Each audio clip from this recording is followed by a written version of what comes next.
Gak usah diladeni, kata Rino sambil berjalan mendekat. Biar gue aja yang beresin. Nih orang kayaknya gak tahu tempat. Rino menatap Ardian dengan tajam, lalu berkata, gue udah bilang kan? Ini kafe milik gue. Kalau lo nyari sisa makanan, tinggal bilang sama pelayan. Gak usah bikin malu diri lo di depan umum.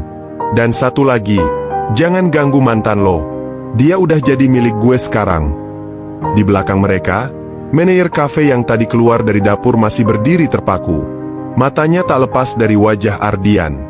Perlahan ia berjalan mendekat, menyisip di antara meja pengunjung dengan langkah ragu namun cepat. Jantungnya berdetak lebih cepat, karena ia tahu betul siapa pemuda yang sedang dihina di depan umum itu. Pria itu pernah duduk di ruang direksi, menandatangani dokumen penting, dan memberikan bonus untuk staf. Dan sekarang dia berdiri di ruangannya sendiri, dihina seperti sampah. Maaf, suara sang manajer akhirnya terdengar, pelan namun cukup jelas. Ia berdiri di belakang Rino dan Citra, menatap Ardian dengan wajah tak percaya. Bapak, Ardian Kusuma. Rino dan Citra serentak menoleh. Ekspresi mereka berubah dalam hitungan detik. Dari angkuh menjadi bingung, dari bingung menjadi cemas. Tunggu, siapa? Tanya Rino sambil tertawa gugup. Citra mengerutkan kening, merasa bahwa nama itu seolah familiar, terlalu familiar, tapi pikirannya belum menyatu dengan realita. Manajer itu menunduk hormat ke arah Ardian, lalu berkata sekali lagi, kali ini lebih jelas. Selamat datang kembali, Bapak Ardian. Kami semua merindukan kehadiran Anda. Dan saat itulah, keheningan mendadak menyelimuti kafe. Tidak ada yang berani bersuara. Semua mata kini tertuju pada pemuda lusuh itu, yang tiba-tiba tak lagi terlihat seperti gembel. Keheningan yang menyelimuti kafe Montevia seketika menjadi beban yang terasa di dada setiap orang. Tatapan para pengunjung tak lagi mengarah ke Ardian dengan cibiran, melainkan penuh tanda tanya dan bisik-bisik penasaran. Siapa sebenarnya pemuda lusuh itu? Sampai-sampai manajer kafe, yang biasanya cuek dan formal, kini membungkuk hormat padanya? Suasana yang semula santai berubah menjadi tegang, seolah semua orang menyadari bahwa ada sesuatu yang sangat besar sedang terjadi, dan mereka menjadi saksi langsungnya. Rino menatap manajer itu dengan wajah bingung. Pak, maksud Anda apa? Tanyanya dengan nada mulai naik, berusaha menutupi ketidakpastian dalam dirinya. Ia berdiri tegap, menahan gengsi yang mulai runtuh sedikit demi sedikit. Ini orang tadi ganggu kami. Dia ngaku-ngaku kenal pacar saya, bikin malu di depan umum. Mana tampilannya kayak gelandangan. Dan Anda panggil dia Bapak? Gak salah. Manajer itu menoleh dengan sopan ke Rino, lalu berkata, maaf, Pak. Tapi beliau adalah pemilik asli jaringan Montevia Cafe yang sedang Anda duduki sekarang. Semua yang ada di sini, meja, dinding, nama, sampai sistem manajemen, beliau yang ciptakan dari nol. Dan saya sendiri yang pernah menerima kontrak kerja langsung dari beliau. Suaranya tenang, tapi cukup tegas untuk membuat Rino diam sejenak. Sementara itu, Citra yang dari tadi hanya terpaku, tiba-tiba mundur satu langkah dengan wajah pucat. Kamu, Ardian Kusuma? Bisik Citra pelan. Suaranya gemetar, nyaris tidak terdengar.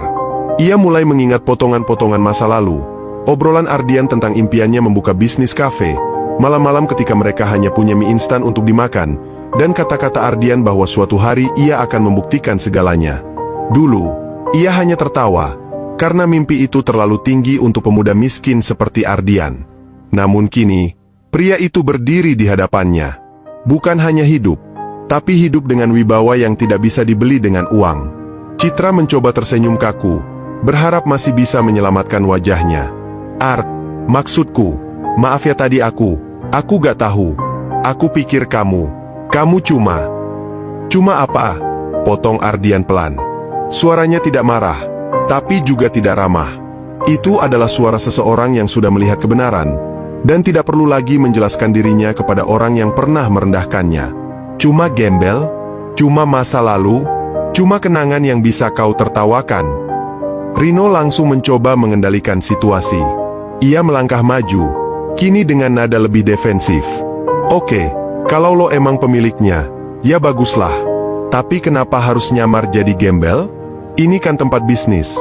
Lo ngagetin orang kayak gini tuh gak sopan. Bro, orang bisa salah sangka. Nadanya kini mulai terdengar takut, walau dibalut sikap sok berani. Ardian menatapnya lama. Kau bilang ini tempat bisnismu tadi, bukan? Tanyanya tenang. Rino menelan ludah. Itu cuma bercanda, bro. Gue kira lo orang biasa aja. Lagian, gue juga ada rencana buka usaha kayak gini. Ucapnya terbata-bata. Tapi kalimat itu justru membuat sebagian pengunjung tertawa kecil, menyadari betapa lucunya kebohongan yang baru saja terungkap. Manajer kafe melangkah maju dengan sikap resmi. Mohon maaf, Pak Ardian. Apakah Anda ingin kami mengamankan tamu yang telah membuat kegaduhan ini? Kalimat itu seperti palu yang menghantam harga diri Citra dan Rino. Keduanya panik, saling pandang, berharap ada jalan keluar dari rasa malu yang mulai menyesakan. Namun Ardian mengangkat tangan, memberi isyarat agar manajer tidak bertindak dulu. Ia menarik napas pelan, lalu berjalan pelan ke arah meja mereka. Mata semua orang mengikutinya. Kali ini, langkahnya penuh wibawa. Tidak ada lagi gembel yang malu-malu. Yang berdiri di tengah ruangan itu adalah pemilik sah tempat itu, dan dia akan berbicara. Langkah kaki Ardian perlahan menghampiri meja tempat Citra dan Rino duduk.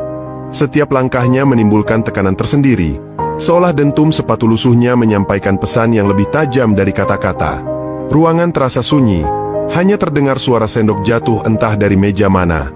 Semua yang ada di dalam kafe menahan napas, menunggu apa yang akan terjadi selanjutnya.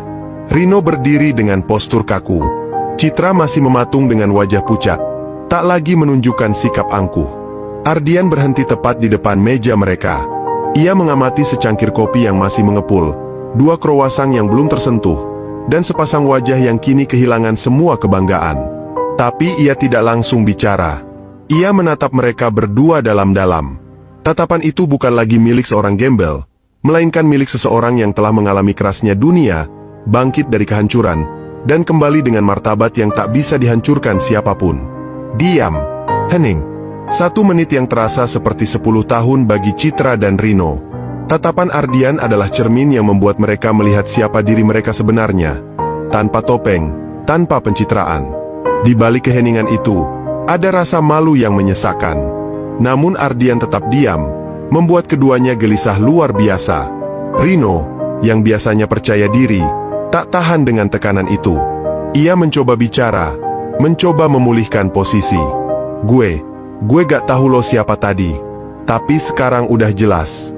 Gue minta maaf lah. Beneran, gak ada maksud ngerendahin lo. Gue kira lo cuma orang nyasar. Ucapan itu terdengar seperti alasan yang dibuat-buat,